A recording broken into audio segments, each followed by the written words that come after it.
Hey, folks, and welcome to another edition of Dawg Walk Talk presented to you by DawgsHQ. As always, I'm your host, Jake Roos. And with me today, a special guest, a guy when he's not busy birthing babies and breaking Lincoln Riley's scoop, he's working over at On3 and busting it out, doing a great job. And we're thrilled to have him on. That's senior writer over at On3, Matt Zenitz. Matt, thanks for joining Dawg Walk Talk, man. Yeah, I appreciate you having me on, Jake. Yeah. Matt, let's just dive right into this. You're a guy who's well-versed in the Alabama Crimson Tide, the SEC certainly as well. Georgia got a major matchup this weekend. No question about that. Dogs have been pretty dominant to this point in the season.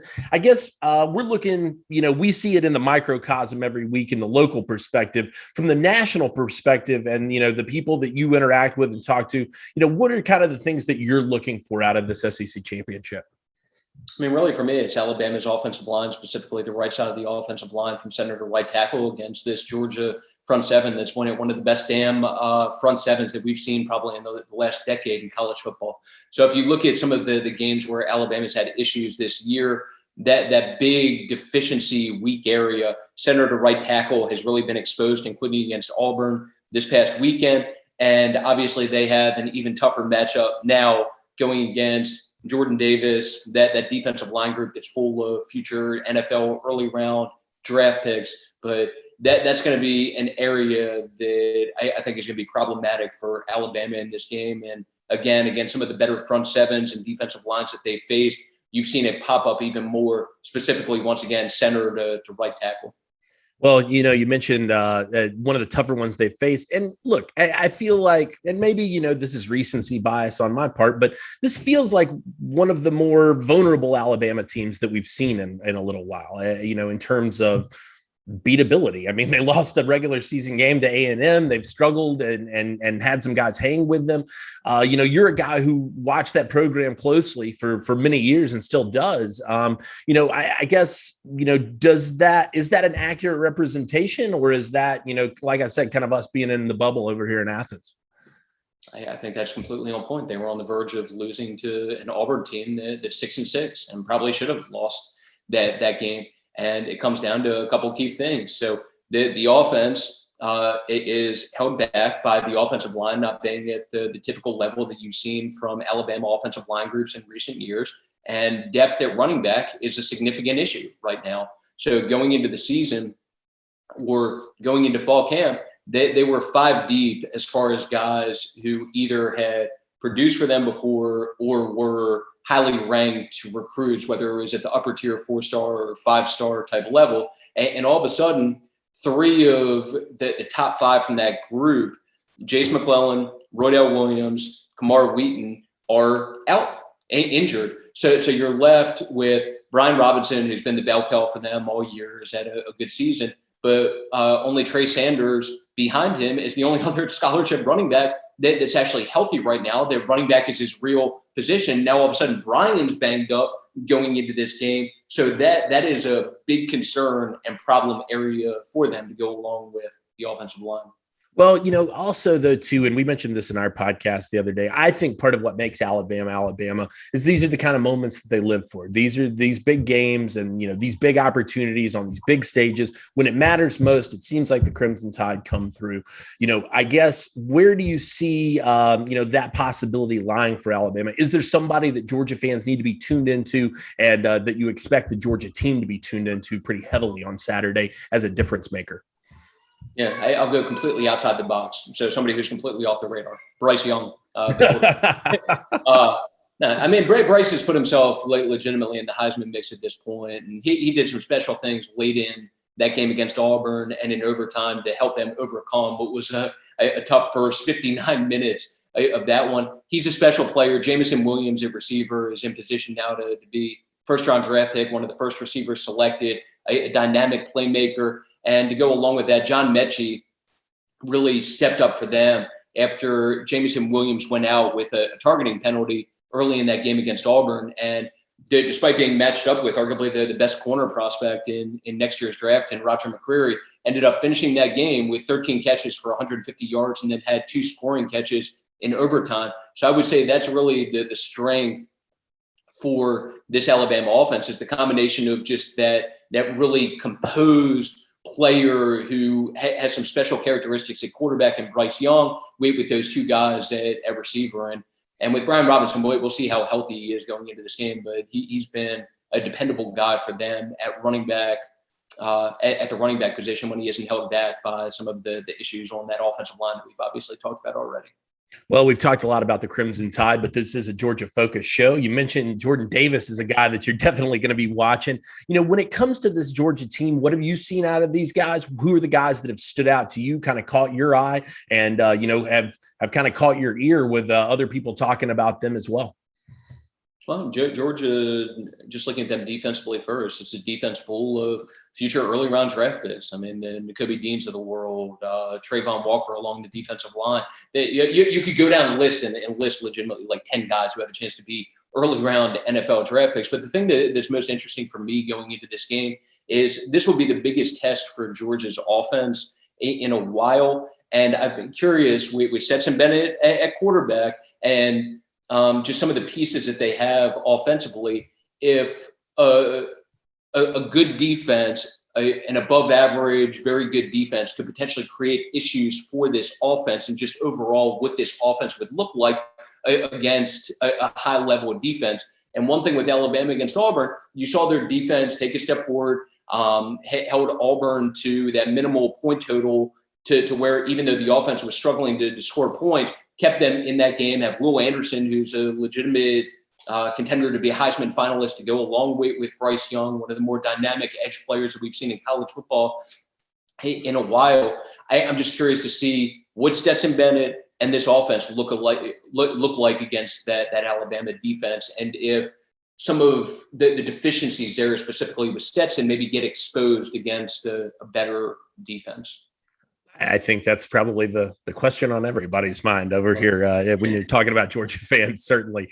Obviously, I think a lot, Matt, centers around this game and the narrative of Kirby Smart versus Nick Saban and that old, the mentor and the student and all that. I mean, the story's been written several times. Of course, they've played each other. But I guess, you're a guy who's really well connected. It's in the coaching circles and Kirby, definitely, I think, a highly thought of guy in those circles, certainly. But, how much does this change the perception of Kirby if he is able to pull this one out over Nick Saban?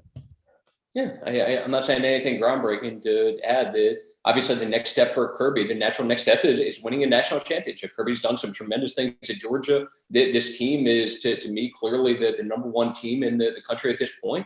Next step for him and this team is just closing this out and winning a national title. The Kirby is a tremendously respected figure in the coaching world and has this program at a great point. Now it's just a matter of finishing things out with this season and taking that next step and winning a national title, which they have a good chance of doing.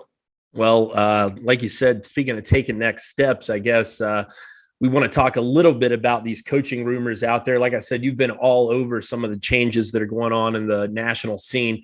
But one that we're hearing a lot about in Athens, and we've heard a lot about, I guess, over the last couple of years, and that's Dan Lanning, defensive coordinator, a finalist for the Broyles Award this year. Is his a name that you've heard associated with some of these positions? And, also, I guess, what's your take on what it might take to lure a guy like that away? Yeah. So Dan is extremely, extremely highly thought of, as I'm sure you can imagine, in the coaching world, even aside from what the product on the field is for Georgia this year and the numbers and all of that. He is with guys, whether it's the Billy Napiers of the world or just other people that have worked around him and know him. He is highly, highly, highly thought of on the coaching whenever he finally gets an opportunity to be a head coach. That said, even with as great as Georgia's defense has been this year, even with his reputation being what it is, I doubt to a certain degree that anything materializes this cycle. So he was one of early names of interest when Georgia Southern was kind of looking to swing big early in the process. They had some interest in him. That just, it didn't make sense as a fit for Dan to entertain that one. His name's come up as somebody that Louisiana may look at with Billy Napier moving on to Florida, but that's another one. I don't think that makes sense for him to entertain or take a look at this point. And as far as the Power Five ones that are currently open or look like they may come open, it seems like right now that the trend for the most part, even though there have been a couple of exceptions, the trend for the most part is for these schools to go more for current sitting head coaches. And I feel like the numbers that have been thrown out during the course of the last couple of years is that probably 2/3 of the head coaches that are hired have offensive backgrounds.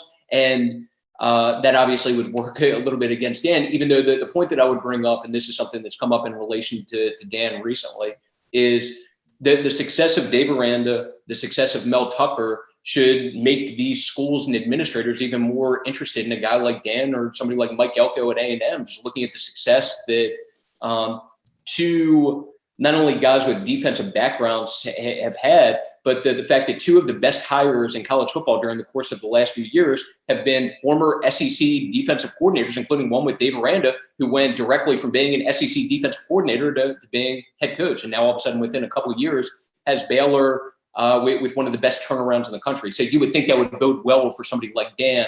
But like I said, at this point, it doesn't seem like, at least based on how it's trending, that anything's going to happen this cycle. I'd be more curious in terms of potential staff turnover defensively for Georgia. I could see maybe being more likely that Glenn Schumann would move on and get a DC opportunity somewhere else. His name's already been brought up for some different things, just like it was last cycle, and he's definitely on the radar for DC jobs.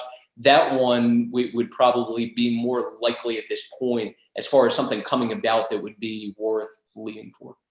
Yeah, I think that kind of in that same vein too, you talked about Dan and the potential of Schumann. I mean, anything you've heard as far as the offensive staff goes? I mean, Todd Monken's a guy with former head coaching experience.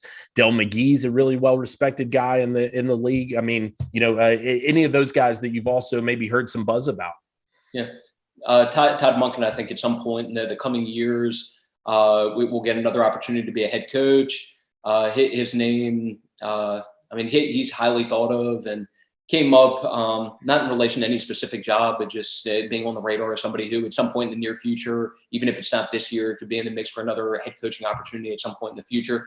Dell was on the list of guys for Georgia Southern, but obviously went to Clay Helton. I think that he is on the radar for Troy, but there have been some other names that have come up a little bit more right now. But that was another one that at some point people around the coaching world think will warrant a head coaching opportunity. And he's another guy who, like with a lot of guys on this Georgia staff, highly thought of around the coaching industry. Well, I'll tell you Cortez Hankton's another one. So Cortez, I don't know. I don't know if anything happens this cycle. His name hasn't come up for anything during the course of the cycle, but he interviewed for South Alabama last year. He's been someone who's received interest both in terms of getting an interview for at least that one head coaching opportunity to go along with interest at the NFL level. Also, I know the Baltimore Ravens were interested in him this past cycle, and be interested to see if maybe something opens up at the NFL level that he'd be interested in leaving for to go along with possible stuff at the college level also. I'll tell you what, Matt, if I had an opening, I'd hire you because you're on top of all of it, brother.